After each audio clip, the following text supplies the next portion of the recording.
Welcome to Cougar Logic, the podcast where women over 35 break free from outdated health myths and embrace a life of strength, vitality, and real science. I'm Isabel, and along with my co-host Jennifer, we'll guide you through the power of carnivore and keto diets, ancestral health practices, and evidence-based strategies to help you thrive in perimenopause, menopause, and beyond. If you're ready to challenge conventional wisdom, fuel your body with what it truly needs, and live stronger than ever, you're in the right place. The content on Cougar Logic is for inspiration and information only. We are coaches, not doctors, and can't know your unique health history. Use this podcast to spark curiosity and work with a supportive healthcare provider when making health decisions. Your journey is your own, and we're here to cheer you on. All right, let's do this then. Let's reintroduce ourselves.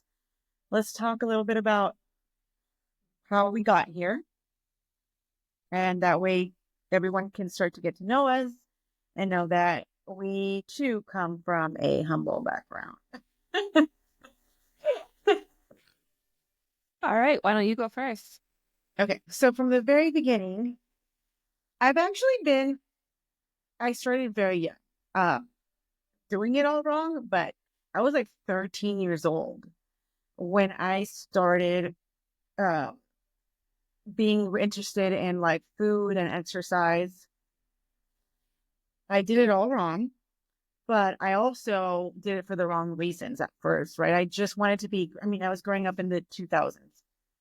I just wanted to be Paris Hilton and have be rail skinny.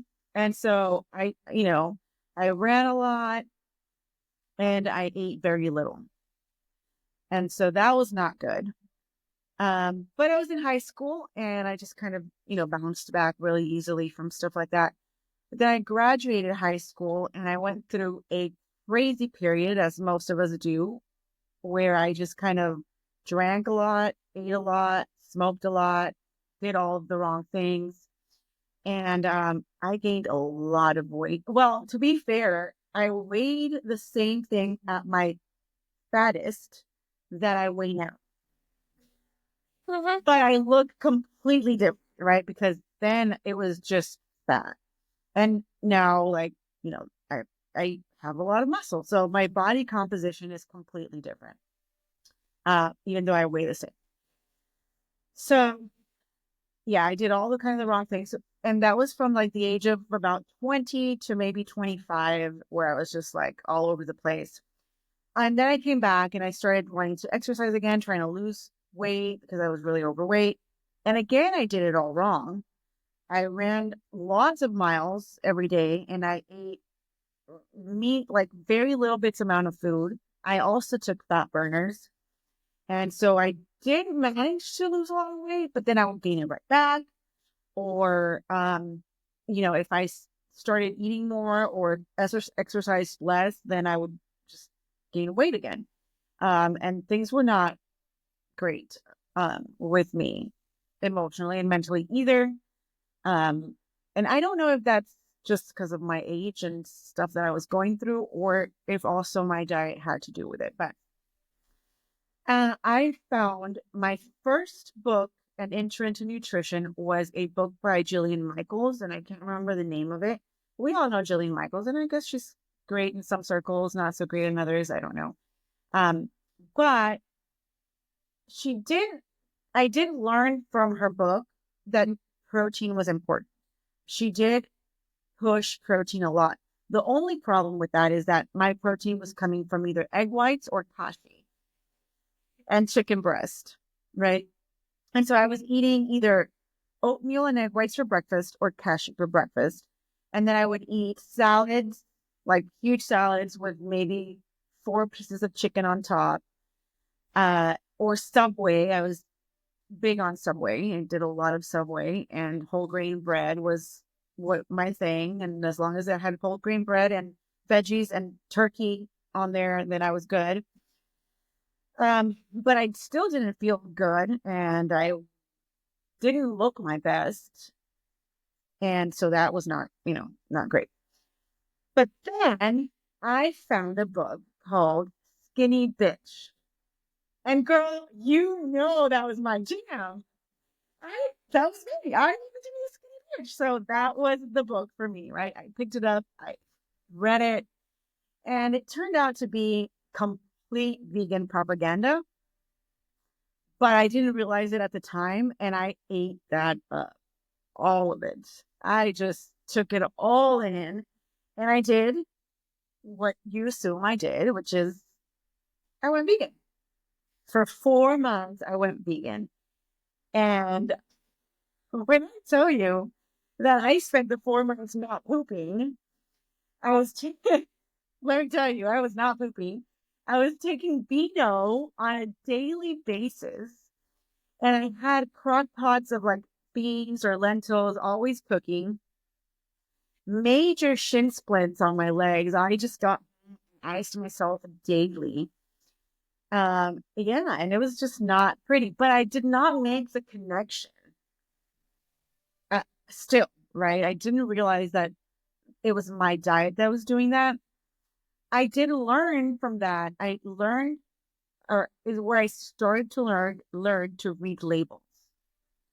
So I started reading labels, because it wasn't just about not eating animal products. It was, you know, vegans also did not eat certain things, like maybe gluten, or I don't remember what things I was looking for that I were not part of the vegan diet. But to tell you, there was a lot of options out there that had nothing to do with a healthy meal, right? So, Mm-hmm. I was eating whatever I wanted, including I bought tofu, which I didn't like. I only ate it one time and I hated it. And I was drinking soy milk. So yeah, it was not good. I did not feel great and I did not make the connection.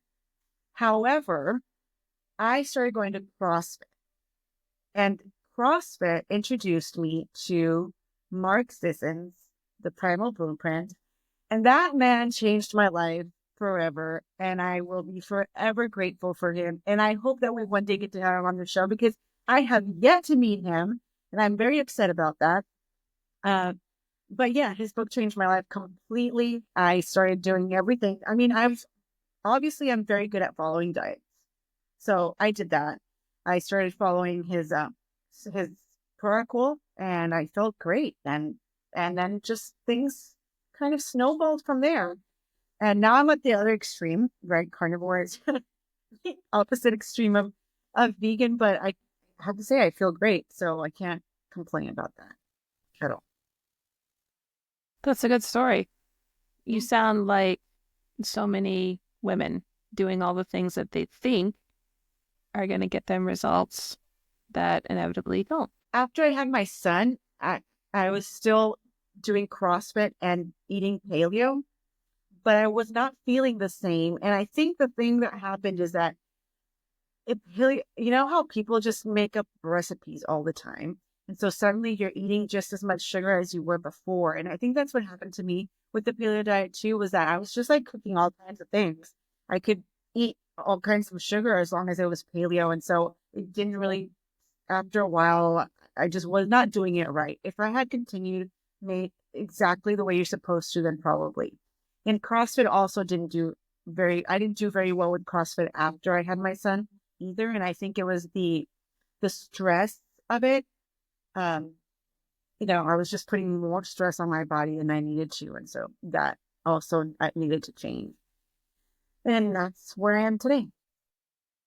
All right. My story, when I look at it, it's funny how life works out because I feel like I have truly come full circle.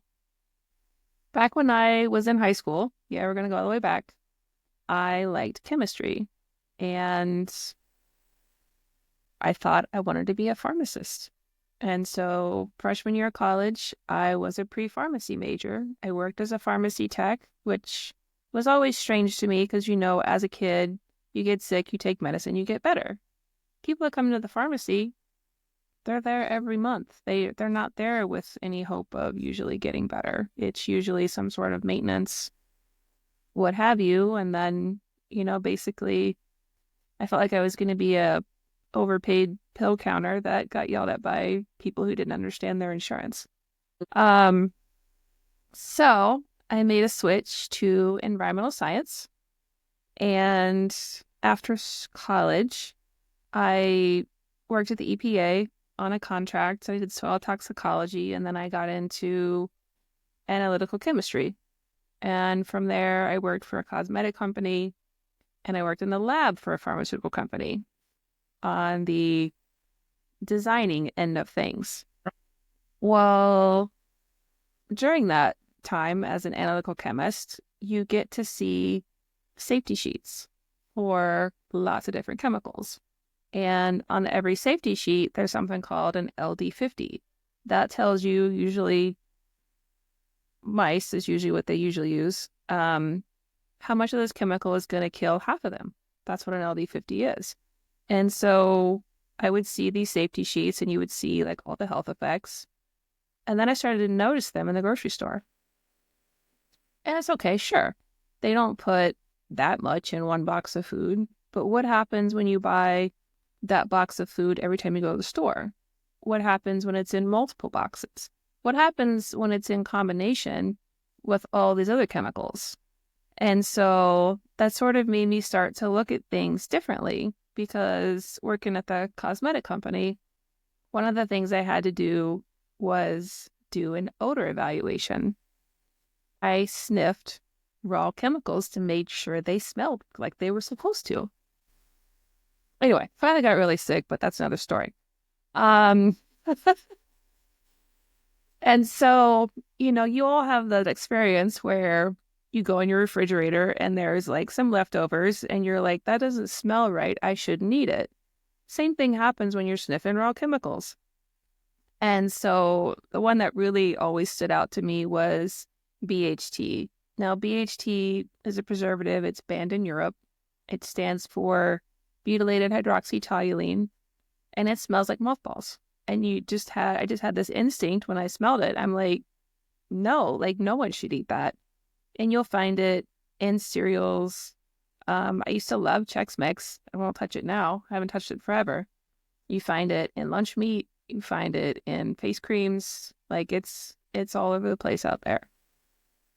And so if I came to you and I said, all right, I'm going to feed you random chemicals in random quantities for the next 80 years, what would it take for you to say, yeah, I want to do that study? No one is ever going to sign up for that. Yeah. But if you go to the grocery store, you're already in the experiment. So that's why I'm very much read your ingredients. Please, for the love, read your ingredients. Know what they are and know why they're in there. So from there, these safety sheets, I have two grandmothers that died pretty young. One was 44, died of breast cancer, and the other one was 56. She worked at a toy factory and she was around plastics all the time. And later my aunt said, yeah, she said they all died of some weird cancer. So trying to stay away from plastic. And so from there, I thought, this isn't a good job for longevity purposes. And so I was like, what else can I do? And I became a massage therapist. And so I started school in 2000, finished in 2002, and I've been a massage therapist ever since. I work at an injury clinic. And it's been interesting because going from being a person who wanted to be a pharmacist to now, like, you're not going to get me to take that.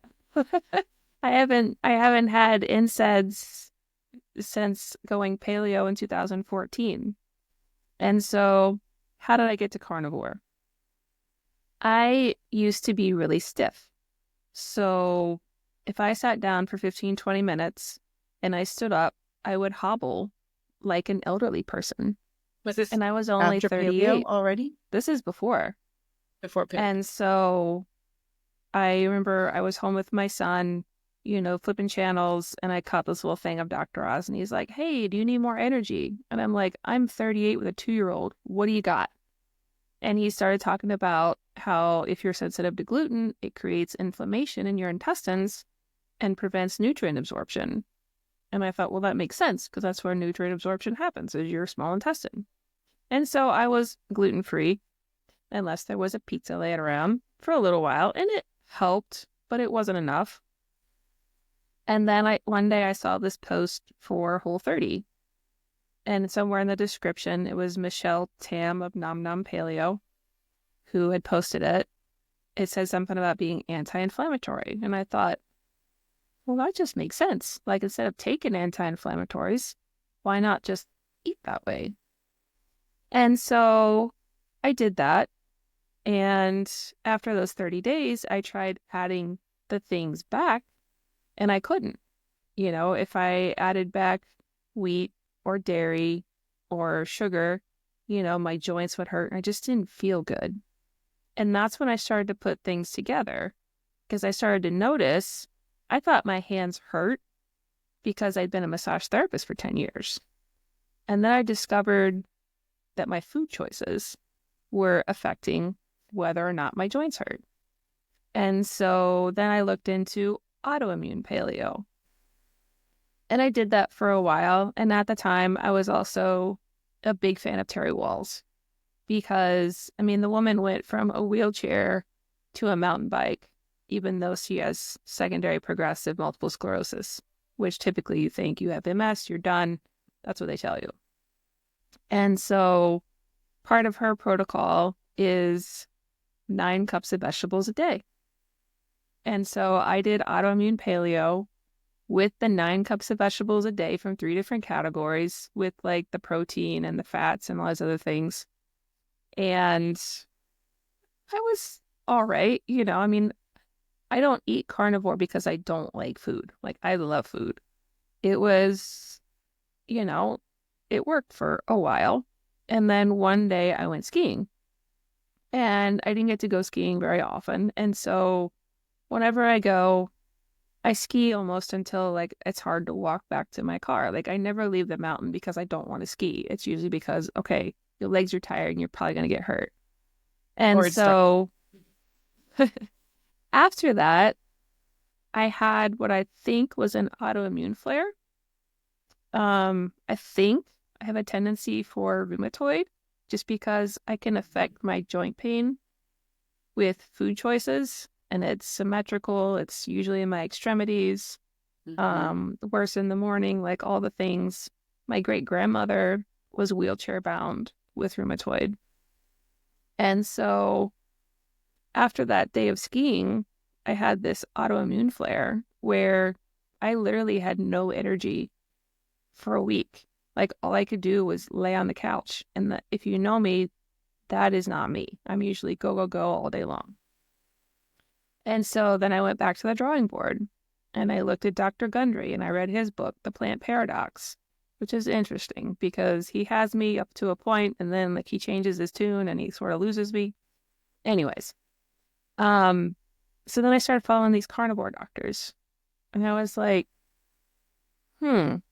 okay, I'm going to do it for a week, because, you know, your heart's going to explode in your chest and all those other horrible things are going to happen if you just eat meat. Yeah. And I felt amazing. I was like, wow, like, I'm older, but I feel younger. Like, what is this fountain of youth? And so then I went for a month, and this was back in 2018. And I haven't looked back. I've been meaty ever since. I do 20 to 25 hours of massage a week, and I can decide whether or not my joints hurt based on what I do. I've helped relatives in their 70s who had arthritis get rid of it, which is something that we typically think, you know, you're old, you have arthritis, you're stuck with it. Nope. Try playing with your food, see what happens. I have a story similar to yours, in that in my 20s, I joined a gym with a boyfriend, and I went to this class. It was sort of like step kickboxing. And I went 5 nights a week because it was fun, because it wasn't patterned. Rather, the instructor would just randomly call out these moves.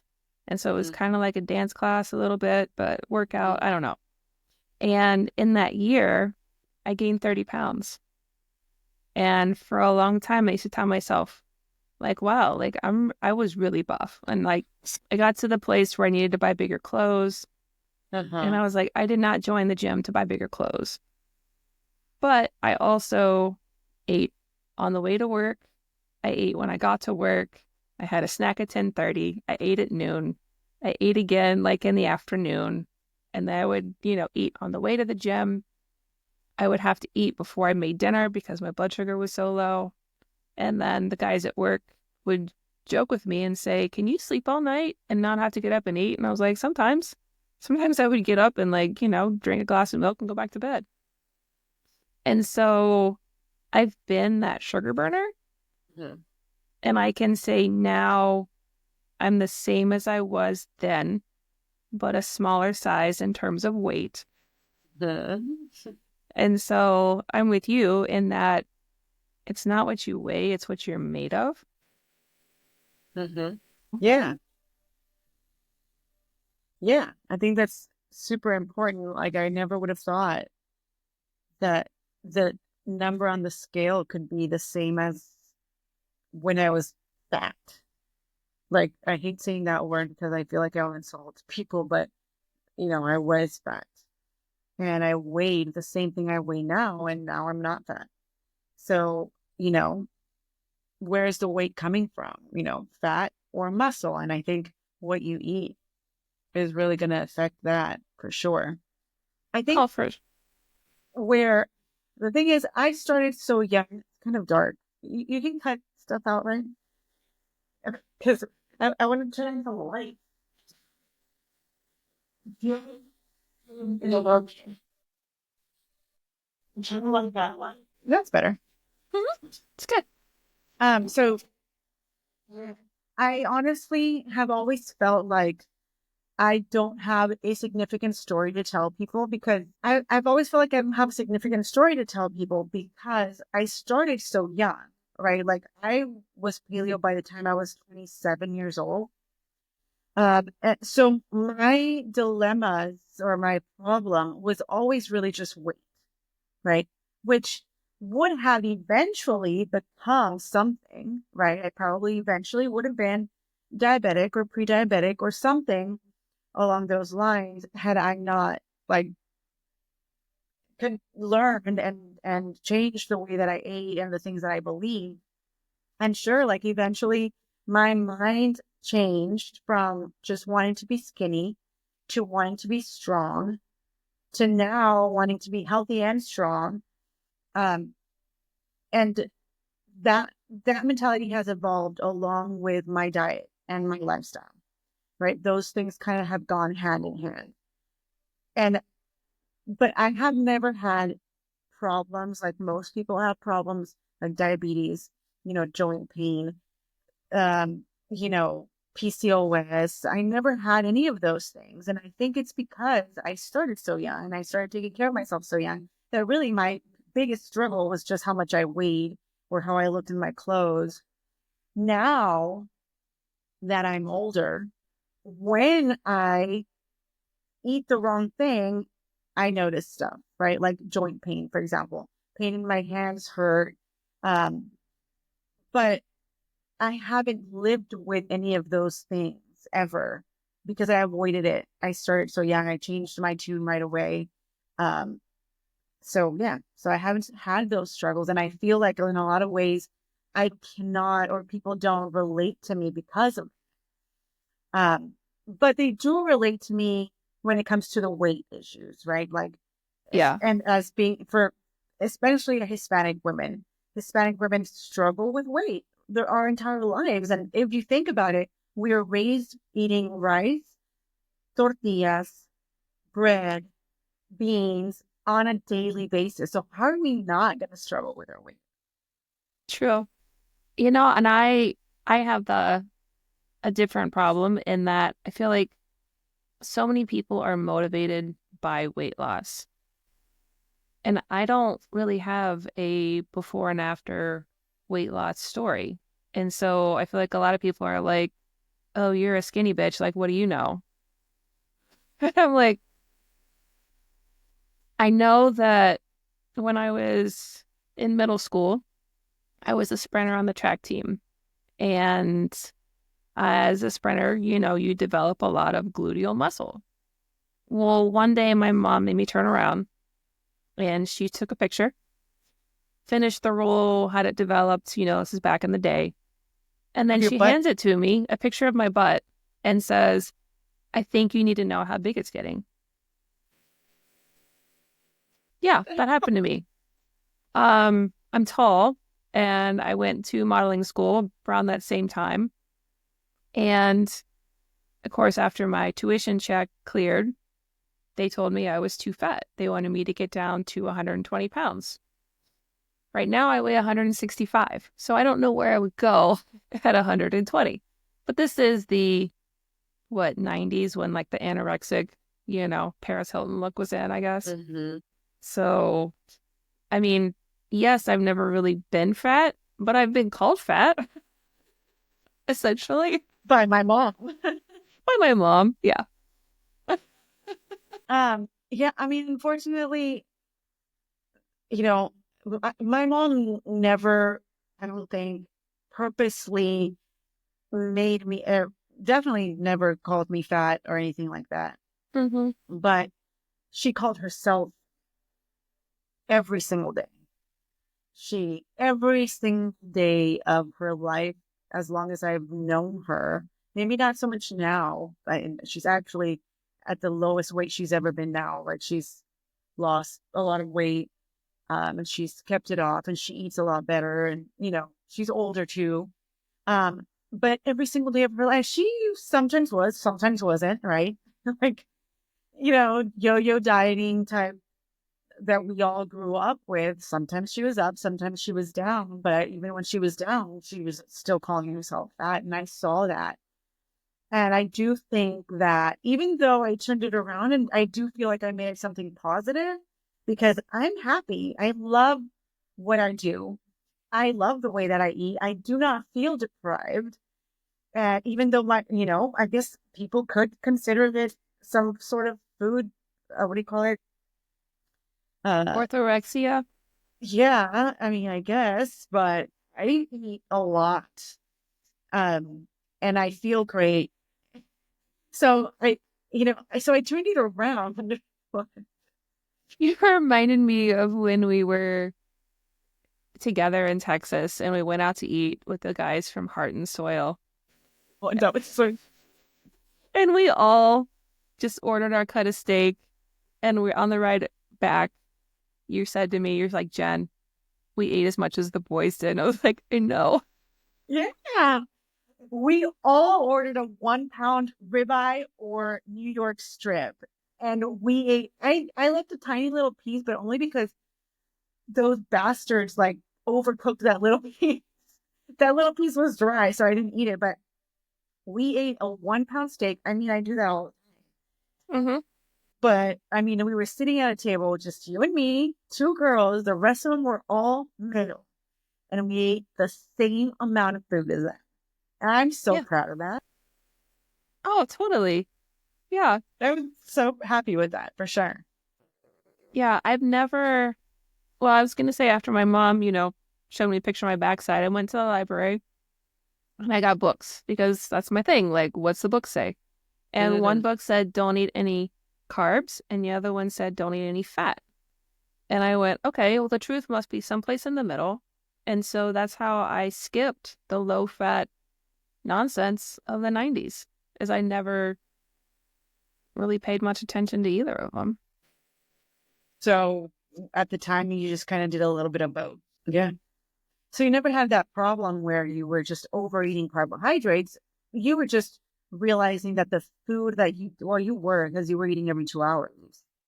When I was doing that step class, yeah, I was a total sugar burner. Like every time the blood sugar dropped, like I needed to eat again. And I feel like so many people are in there because that's another popular question is like, what do you have for a snack? And I'm like, if you need a snack, you didn't eat enough. It's your last meal. Eat more. Yeah, I agree. I don't snack anymore, but for a long time, even through paleo, I did snack. You know, I Mm-hmm. would, I would snack different things, and right, I maybe fruit jerky or like almonds or almond butter. It wasn't like it was before, but I definitely snacked, and I don't snack at all anymore. Mm-mm. No, And and it's I know, easy. yeah, I know people think like eating, carnivore is boring. Hmm. And I'd say about 95% of what I eat is like red meat, butter, and eggs. It's not boring. And once you see the simplicity of it, you don't have to think, okay, like what am I going to make for dinner? And what sides are going to go with it? And how am I going to time all this perfectly? And is this something that everybody's going to eat? It's like, no, I'm making beef. One pan, I'm done.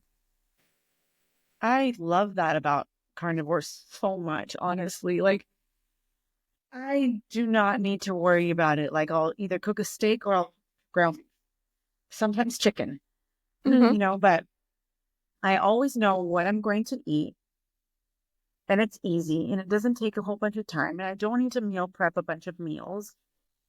I mean, it's the best.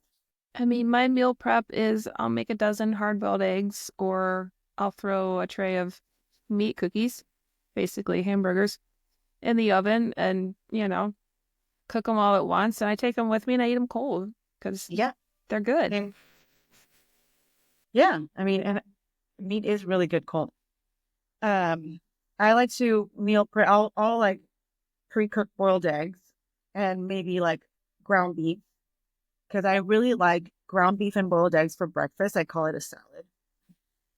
Obviously, not a salad, but that's what I call it, right? It's ground beef with Mhm. boiled eggs, and sometimes I'll just have salt on it. Sometimes I might do like some everything bagel seasoning on it, or I might do some I don't know, like whatever I feel like Yeah. having that day, really. But it's so easy. It's already cooked. I just have to heat it up, and it doesn't take long at all, and I don't have to think about it, and I don't have to worry about anything.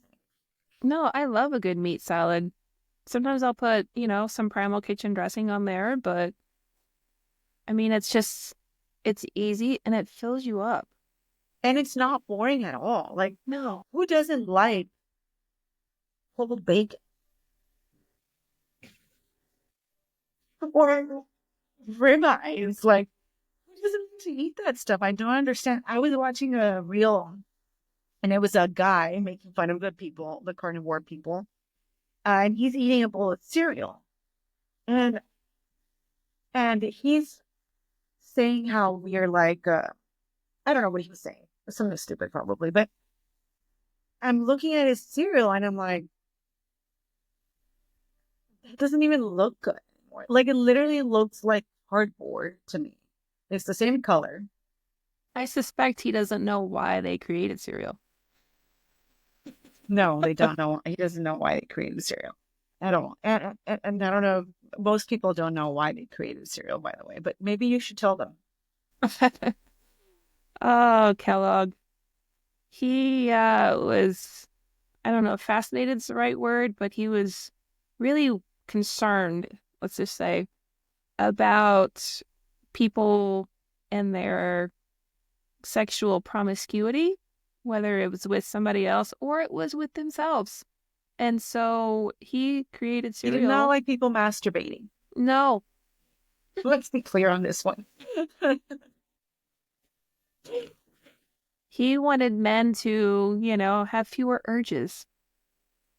So when a man is eating cereal telling me what I should or shouldn't be doing, nope, sorry, guy, sit down. Yeah, that's why Kellogg invented cereal. Yeah, And it's so not better than a ribeye. no. Or I mean an omelet. Like eggs are Yeah, cheap, and they're like good. considering like what you most people spend on a coffee, like Yeah. eggs are Oh, really yeah. not that expensive. I actually put an egg yolk in my morning coffee Oh, because there's yeah. just so many nutrients and it gives you like this little boost. And I do too. Not all the time. Do you put the egg white too, or just the egg yolk? I just put the yolk. I put the egg white in once and to me it tasted salty. That's weird. I don't, yeah, it was. Ew. Yeah. Well, I mean, when I sometimes will put one or the other or the whole thing. But the problem with the egg white is that you have to really blend it in there. Otherwise, you get that like mucusy in your drink. So if anybody's gonna put an egg yolk or an egg in there, an egg white also in your coffee, make sure that it's really well blended in there because otherwise you're gonna get a mouthful of tea. It's So that's gross. not yummy. No, it's not yummy. So Is there anything else that you want to talk about? if you ever want to ask us a question or you want to leave a comment, you want to give us a topic idea, stop by our Substack. Just go to cougarlogic.com and it will take you there and you can let us know what you'd like to listen to. You can also find us on Instagram at Cougar Logic. There's also a link there to our Substack, and you can leave us a question on the Instagram itself, or preferably go to Substack because then you'll get an email letting you know when our podcast is out. Yes, and we're not going to flood your inbox. The Substack is really just there so that we can stay in touch. And when we drop a new episode, we're going to do about one every other week. You'll get an email just letting you know there's a new episode up. Yeah, and you can go ahead and leave a question. Email us a question through there, right? And we'll get it. And then we will answer maybe one or two of your questions during every episode. And I think that would be very helpful to people in general. Yeah, because, modern medicine has done such a great job. There's barely a healthy human left. It's crazy. That's what I like as a coach is I'm actually helping people manage the lifestyle things during their daily life. But I feel like so often, like even if you go to the doctor, they say, okay, eat this. And then they send you out the door and you're on your own. Mm-hmm. Sometimes what they give you is correct. Sometimes what they give you is not going to help you, fortunately. And so I'm here to be your researcher. If you say, hey, I have a question about this, somebody says this about this, and I'll be like, here, these are my sources. Because as coaches, like we can't say you should do this. You decide what you want to do, and then we help you and offer some education along the way. They try to guide you. Yeah, but so many times that that doctors will tell people you need to lose weight. PCOS is, I think, a great topic for our podcast, even though most of those ladies are not in premenopause age. But it's going to be very important because there is so much of that right now. And I think that a huge problem, I have had clients in the past that had PCOS and the doctors put them on diabetes medication. I think metformin, I saw somebody was on metformin for PCOS when it would have been so much easier to just explain to this person that you need to not eat so much sugar. Right. And so I think that doctors fail at telling people, okay, you need to lose weight. Great. Awesome. Anybody can say that. But how? How do we do that? And a lot of people are like, I've been following the food pyramid. Why am I fat? Right. And it's because the food pyramid is flawed entirely. So yeah, I think those are the things that we are here to help everybody with is, how to heal yourself from certain things that lifestyle diseases really is what they are. It really that's what most of all of our problems are. And it all starts with food because every cellular process needs nutrients, but it also needs the absence of things that are going to irritate those processes. And so I don't think, anyone is ever going to go wrong just sticking to whole food that doesn't have an ingredient label. Just start there. Yeah. And I think that's a good point because people might see us as carnivores because we are carnivores, but we didn't start there. We started with a whole foods diet, right? Veggies, fruit, nuts, seeds, berries, and all of the animal products. And we made our own choices and educated ourselves on how we wanted to eat. So really, I'm never going to tell anybody not to eat veggies if they really want to, or if they feel more comfortable starting there, of course. Yeah. And I have my moments, where say you go to a restaurant, they always look at you like you're crazy when all you want is like the biggest steak they have. And no, you don't want any sides. You don't want a salad. See, you know, I know it is the biggest steak they have. That's just the biggest steak. Just put it on my plate and leave me alone. And they're like, you want bread? Like, no. no. But sometimes, you know, like, okay, fine. Give me a side salad, but give me lemon wedges, like, and, you know, sprinkle on top. Like, I don't want the dressing. Mm-hmm. I'll eat veg once in a while. I mean, if that's the worst thing you ate in a day was like a vegetable. Yeah, I have that mentality too of like, okay, when I'm not at, like, let's say stuff's just kind of crazy and I'm not eating the way I normally eat and there's more, if I'm just eating paleo, you know, that means I'm eating fruit, I'm eating veggies, I'm still eating meat and eggs. And that's to me, because to me that it happens to me that I'm like, I just haven't been eating that well. And when I look back, I have. It's just been a lot of vegetable material or fruit or dates that have, they have sugar, so it's just, there's kind of a balance that you have to find. But don't you notice, like, it's interesting that when the worst thing you had was vegetables and you're like, I don't feel that good. Like, and that's the worst thing you could have had is vegetables, grilled green beans or something. And I'm like, or cauliflower, it costs, and suddenly you're so gassy and bloated and uncomfortable. And you're just like, all I had was cauliflower. Yeah. All right. Anyway, thank you guys so much for being with us today. It's getting dark, so we're going to have to cut it. But we'll talk. Yes. Don't forget, you can always leave us a question or a comment or give us a topic idea. Go to our Substack at cougarlogic.com. It will automatically redirect you to our Substack. And in our Substack, you'll just get a notification when we put out new episodes. We're not going to load up your inbox with, a bunch of nonsense because we don't like that either. So yeah. Tap the notification bell on YouTube, subscribe, follow us on your favorite streaming service, and check us out on Substack. It's so exciting. All right. Go get it, Cougars.